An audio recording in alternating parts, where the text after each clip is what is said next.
உயிர்த்த ஞாயிறு குண்டு தாக்குதலினால் பாதிக்கப்பட்டவர்களினால் தாக்கல் செய்யப்பட்டுள்ள நட்டுஈட்டு வழக்கு போலீஸ் கட்டளை சட்டத்தின் ஏற்பாடுகளின் கீழ் காலம் கடந்துள்ளதாக முன்வைக்கப்பட்ட ஆட்சேபனையை பூர்வாங்க சட்ட பிரச்சினையாக கருதுவதை நிராகரித்து வழங்கப்பட்ட உத்தரவுக்கு எதிராக குறித்த கோரிக்கை முன்வைக்கப்பட்டிருந்தது. 2024 ஆண்டு டிசம்பர் 11ஆம் தேதி நீர்கொழும்பு முன்னாள் மாவட்ட நீதிபதியும் தற்போதைய கொழும்பு மாவட்ட நீதிபதியுமான லலித் கண்ணகரவினால் இந்த உத்தரவு பிறப்பிக்கப்பட்டிருந்தது. உயிர்த்த ஞாயிறு குண்டு தாக்குதலினால் பாதிக்கப்பட்டவர்களினால் நட்டுஈடு கோரி நீர்கொழும்பு மாவட்ட நீதிமன்றத்தில் தாக்கல் செய்யப்பட்ட 182 நட்டுஈட்டு வழக்குகள் அவ்வப்போது பூர்வாங்க வழக்கு விசாரணைகளுக்காக எடுத்துக் கொள்ளப்பட்ட சந்தர்ப்பத்தில் குறித்த வழக்குகளின் 4வது மற்றும் 5வது பிரதிவாதிகளான முன்னாள் போலீஸ் மா அதிபர் பூஜித் ஜெயசுந்தர மற்றும் முன்னாள் அரசு புலனாய்வு பிரதானி நிலாந்த ஜெயவர்தன ஆகியோரின் சார்பில் முன்னிலையான சட்டத்தரணிகள் தமது சேவை பெறுநர்கள் இருவரும் போலீஸ் உத்தியோகத்தர்கள் என்பதால் அவர்களுக்கு எதிராக தாக்கல் செய்யப்படும் எந்தவொரு வழக்கும்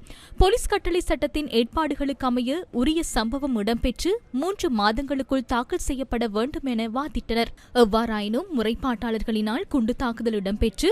3 மாதங்களுக்குள் வழக்கு தாக்கல் செய்யப்படாமையினால் போலீஸ் அதிகாரிகளான தமது சேவை பெறுநர்களுக்கு எதிராக நட்டுஈட்டு வழக்குகள் ஆரம்ப கட்டத்திலேயே நிராகரிக்கப்பட வேண்டும் எனவும் குறித்த சட்டத்தரணிகளினால் அடிப்படை ஆட்சேபனை முன்வைக்கப்பட்டிருந்தது. குறித்த அடிப்படை ஆட்சேபனை தொடர்பிலான விடயத்தை வழக்கின் ஆரம்ப கட்டத்திலேயே பூர்வாங்க சட்ட பிரச்சினையாக கருதி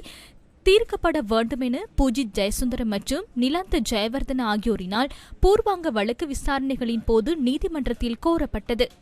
குறித்த கோரிக்கை தொடர்பில் கடும் ஆட்சேபனையை முன்வைத்த முறைப்பாட்டாளர்கள் தரப்பில் ஆஜரான சட்டத்தரணிகள் உயிர்த்த ஞாயிறு குண்டு தாக்குதல் தொடர்பில் போலீஸ் அதிகாரிகள் உள்ளிட்ட ஏனைய பிரதிவாதிகள் பொறுப்பு கூற வேண்டியவர்கள் என தமது சேவை பெறுநர்களுக்கு உயிர்த்த ஞாயிறு குண்டு தாக்குதல் தொடர்பில் நியமிக்கப்பட்ட ஜனாதிபதி விசாரணை ஆணைக்குழுவின் செயற்பாடுகள் தொடர்பில் வெளியான ஊடக அறிக்கைகளின் மூலமே அறிந்து கொள்ள முடிந்ததாக வாதிட்டனர். இது தொடர்பில் அறிந்து கொண்டதன் பின்னர் குறிப்பிட்ட காலப்பகுதிக்குள் உரிய அறிவித்தல்களை அனுப்பி